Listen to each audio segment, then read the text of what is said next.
get to the news and those little kids. David Paul has one last time, David. Yeah, one last time. Okay, here we go. Well, we're all replaced. Yes, the 4-year-old will be here tomorrow to replace me. Good morning. Let's look outside. Summer camp, Cass. That's where I'll be. I wanted to go to summer camp. 79 degrees, partly cloudy. It is hot and humid out there. 96 the high today with the heat index well above 100. Skymax 11 spinning quietly. I do not expect rain today, just hot conditions. Make sure you're drinking water, making sure the kids have plenty of water and are staying cool. All right, temps out there, well, Bush, 79 degrees, high humidity, forecast today, hot and humid, high 96. Now, notice 7 a.m. on the right-hand side of your screen tomorrow morning. 30% chance for a thunderstorm tomorrow morning and a 40% chance for thunderstorms during the day tomorrow as a cool front pushes close and then kind of washes out. But it will cool things off with the increased chance for rain. And then you see mid-90s Thursday and Friday. There's the weather. All right, Rick Lindsay's in for the vacation in Garvey. Good morning, Rick. Good morning, sir. And behaving themselves out there this morning? Well, so far, of course, we're getting a buildup of volume right now. Let's take a look at the east side of the area right now. Coming in on the LaPorte Freeway, very nice looking ride. No trouble from Sam Houston Tollway all the way into 610. Let's take a look at our hotspot camera shot. That is the LaPorte Freeway at Scarborough. Very nice looking ride out there at this point. Let's take a look at 11 News and the Texas Department of Transportation travel times. And for that, we're looking at 290 inbound right now, about a 15-minute ride from Barker, Cypress, all the way into the West Loop. Elsewhere around town, remember, you've got traffic lights out at Main and Southbourne. Accident also working, continuing to work. It's been there much of the morning. That's at Hamilton and Pierce. All right, thanks a lot, Rick. An overnight search for a missing 5-year-old boy has been called off. The Amber Alert was sounded around 3:20 this morning. The boy was supposed to go to Pasadena with a family friend and left yesterday at 8 in the morning, but was never heard from. It was also later discovered that friend might have gone looking for drugs, but early this morning the boy was found and the man he was with is being questioned. The boy is now headed to Equisearch in Dickinson, where he'll be reunited with his family. Stay with us. We'll have a live report in our next half hour. An overnight undercover drug bust turns violent. It happened outside a Texaco gas station along Westheimer at Shepherd. 2 undercover officers were trying to buy drugs from a dealer, but when one of them began to identify himself as a police officer, the man started to ram his car toward the officer. That's when another officer fired his gun several times at the car, which ended up hitting another patrol car. The suspect was arrested.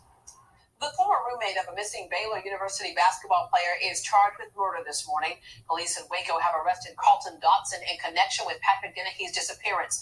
Police say Dotson called officers Sunday in Maryland and said he needed help. The officers then took him to speak to FBI agents. Afterwards, a warrant was issued. We'll go live to Waco in just a few minutes for the very latest from police there. A candlelight memorial has been held for 4 young people killed at a home in Clear Lake.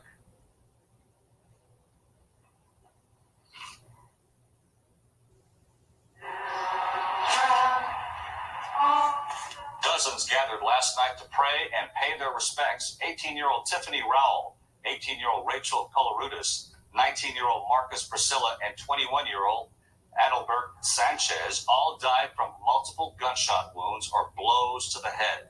Police still don't have a motive or any suspects. Funeral services are set for today for a Montgomery County deputy constable killed last week in a traffic accident. John David Garcia will be remembered at 11 o'clock at the First Baptist Church of Magnolia. It's located in the 18,500 block of FM 1488 in Magnolia. The funeral will be followed by Garcia's burial at Klein Memorial Park. The Houston Police Department reportedly wants to spend another $900,000 on DNA testing to clear cases and analyze new evidence that comes through the city. On Wednesday, the City Council is expected to consider contracting with 3 different companies to do the work. This will be the 3rd time the department has sought council approval to fund testing and retesting for the DNA division of the HPD Crime Lab, which was shut down back in January. This story comes to you through our partnership with the Houston Chronicle. 5 Houston police officers are suspended this morning without pay for 10 days because the department says they were unavailable for duty. 3 of them work out of a Northeast Patrol station, 2 out of Lake Patrol. HPD says the officers were not where they were supposed to be at various times during various shifts. As we told you a few minutes ago, police are no longer treating the disappearance of Patrick Dennehy as a missing persons case. The Baylor basketball player's roommate, Carlton Dotson, has been arrested and charged with murder. 11 News reporter Cynthia Vega joins us live from Waco with the very latest. Good morning, Cynthia. Well, good morning to both of you. We are here at Baylor University, where students and faculty for the last month have certainly been listening to a lot of rumors circulate about exactly what happened to explain Patrick Dennehy's very bizarre disappearance. And now this morning, this new information that perhaps suggests that a one-time friendship between two students here took a very tragic turn for the worse, ending in murder. And this morning, confirming what many here didn't want to believe, that Patrick Dennehy is dead after all. We know for a fact this morning that Carl Dotson did confess to the murder and turned himself in to authorities in Maryland last night. And news of that arrest and his apparent confession has certainly confirmed what many students at Baylor University did not want to believe. It's not too big of a surprise now, but, you just hate to see that come to it, I hope that they find him alive, but, to be honestly, I think he probably is dead, sad to say, but I think he probably is. And Dotson also reportedly provided a written statement to the FBI offering up information about the whereabouts of Patrick Dennehy's body. At this hour, authorities are believed to be searching that area, searching for the body as we speak. And here in Waco, there is a news conference scheduled for this afternoon at 4 o'clock, and no doubt the students and faculty here at this Baylor University will certainly be wanting to hear anything that comes out of that. And as for Dotson himself, publicly, he is still denying that he made the confession at all. Live in Waco, I'm Cynthia Vega, back to you.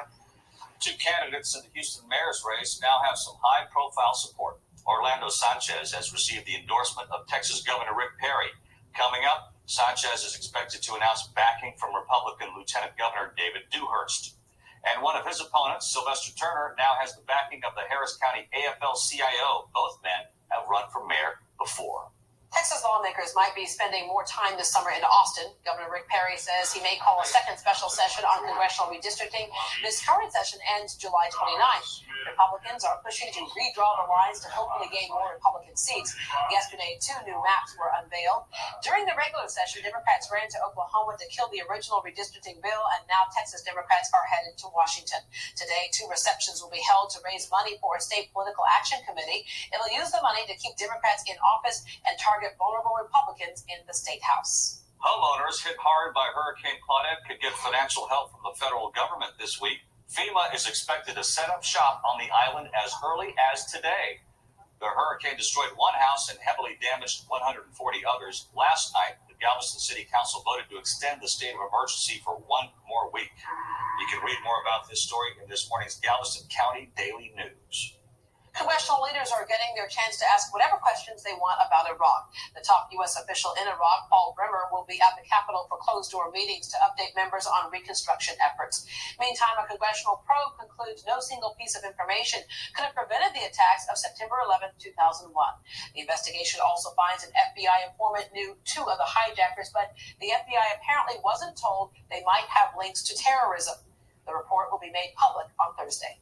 Democrats have launched a new advertisement for their campaign targeting President Bush. It's a series of white-on-black statements suggesting the president made an error believing Saddam Hussein bought uranium from Africa and lied to the American public.